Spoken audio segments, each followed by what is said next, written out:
आगरा से बाहर होते हुए मध्य प्रदेश तक शिव मंदिरों की ऐसी श्रृंखला है जो एक त्रिशूल का निर्माण करती है। विश्व में कोई ऐसा शहर नहीं जहां चारों दिशाओं और मध्य में शिव मंदिर न हो।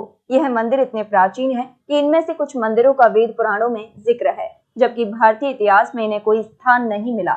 आगरा से लेकर मध्य प्रदेश तक फैले शिव मंदिरों की श्रृंखला पर शोध कर रहे इतिहास व संस्कृति विभाग से अध्यक्ष प्रोफेसर बी.डी. शुक्ला ने यह जानकारी विश्वविद्यालय की संस्कृति विभाग में Kaushambi foundation, Neelam group of institution व department of history and culture से संयुक्त संयोजन में आयोजित 3 दिवसीय international conference in multi disciplinary research and practice for sustainable development and innovation के पुरस्कार वितरण समारोह में दी।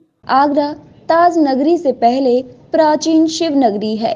कार्यक्रम का शुभारंभ मुख्य अतिथि आयकर विभाग के निदेशक अमरज्योत व विशिष्ट अतिथि संयुक्त सचिव एडीए सोम कमल के साथ chairman tax and legal cell Uttar Pradesh के दीपक माहेश्वरी, विश्वविद्यालय के vice chancellor professor Ajay Taneja, Kaushambi foundation के चेयरमैन लक्ष्य चौधरी, भूपेंद्र सिंह, रोहन उप्पल, सूरज तिवारी ने मां सरस्वती की प्रतिमा के समक्ष दीप प्रज्वलित कर किया। मुख्य अतिथि अमरज्योत ने कहा कि समस्याओं के समाधान के लिए हमें अपनी जड़ों की ओर लौटना होगा। अजय तनेजा ने शोधार्थियों को प्रोत्साहित करते हुए कहा कि हमें आरामदायक जीवन और विकास से ऊपर उठकर ऐसे शोध करने होंगे जो पर्यावरण और हमारे भविष्य को सुरक्षित रखें। मैं प्रोफेसर बी.डी. शुक्ला, इतिहास और संस्कृति विभाग का विभागाध्यक्ष हूँ, डॉक्टर भीमराव अम्बेडकर विश्वविद्यालय आगरा में। 16, 17 और 18 दिसंबर को हमने एक छोटा सा प्रयास किया था अंतर्राष्ट्रीय सेमिनार कराने के लिए। इस सेमिनार में हमारे 78 पेपर यहाँ पढ़े गए ऑफलाइन और लगभग 147 पेपर ऑनलाइन आए। इसमें कई देशों से लोग आए और भारत के लगभग 17 राज्यों से हमारे इस सेमिनार में भाग लेने लोग आए हुए। उत्तर प्रदेश की कई यूनिवर्सिटी इस सेमिनार के पार्टिसिपेट किया है और कई चीज़ें भिन्न भिन्न मल्टीडिसिप्लिनरी होने के कारण भिन्न भिन्न क्षेत्रों में, इनोवेशन में, आपके लाइफ के बारे में, लाइफ साइंस के बच्चों ने काफ़ी अच्छे अच्छे पेपर दिए। 1-2 पेपर हिस्ट्री में बहुत अच्छे आए हैं। और इस सेमिनार में इतिहास की दृष्टि से, चूँकि मैं इतिहास का छात्र हूँ, इतिहास की दृष्टि से एक चीज़ निकल के आई है कि यह आगरा ताज सिटी के नाम से जो जाना जाता है, ये बहुत उचित नहीं है, क्योंकि ताजमहल अभी बना हुआ है और यहाँ पर प्राचीन नहीं, अति प्राचीन समय से जो शिव मंदिर हैं, और यह शिव मंदिर विशेषता ये है कि यह शिव मंदिर आगरा के मध्य में एक स्थित है और आगरा के चारों दिशाओं में स्थित है, और ये प्राचीन न होकर के अति प्राचीन है। इन्हें किसने स्थापित किया, ये पुस्तकों में नहीं मिलता है। मैं Lakshya Chaudhary, founder and chairman Kaushambi foundation India.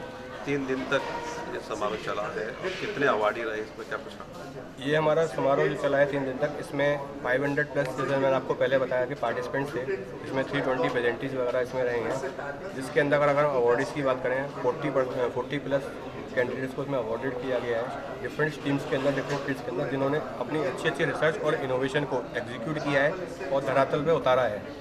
इसमें से काफ़ी सारी रिसर्च एग्जीक्यूशन मोड पर हैं, काफ़ी प्रपोजल मोड पर हैं, काफ़ी सेंट्रल गवर्नमेंट की ग्रांट्स मोड पर भी हैं। ये डिफरेंट स्ट्रीम्स के अंदर है, कुछ हिस्ट्री के अंदर है, कुछ आपकी हॉर्टिकल्चर के अंदर है, कुछ आपके एग्रीकल्चर के क्षेत्र में है, कुछ वेटनरी साइंस के क्षेत्र में, ऐसे मल्टीपल स्ट्रीम्स के अंदर ये रिसर्चेस हैं।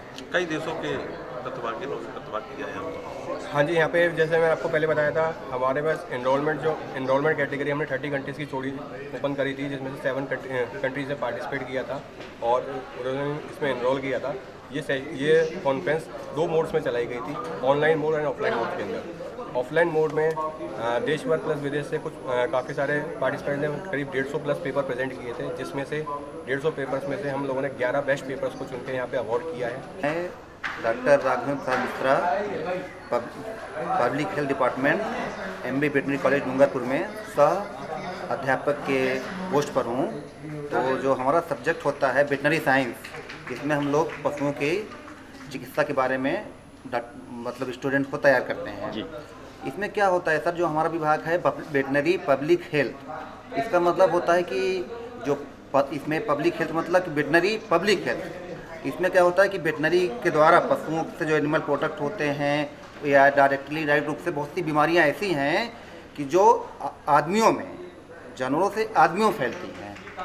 इस विभाग के द्वारा हम लोग अपने वेटरनियन को जागरूक करते हैं और वेटरनियन जाकर पशु पालकों को गांव में पहुंचकर बताते हैं कि जो है इन बीमारियों से कैसे बचा जाए।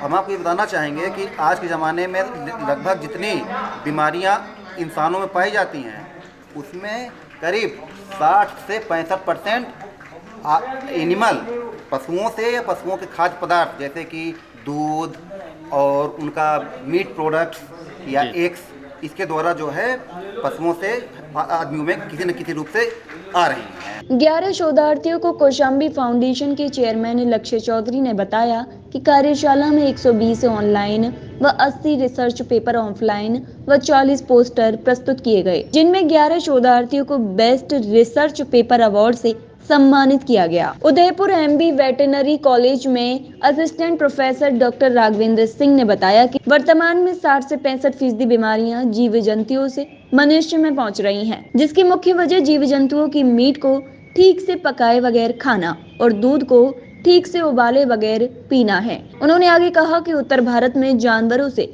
ब्रूसेलोसिस बीमारी तेजी से फैल रही है। प्रातः दर्पण न्यूज के लिए आगरा से मुकेश ठाकुर की रिपोर्ट।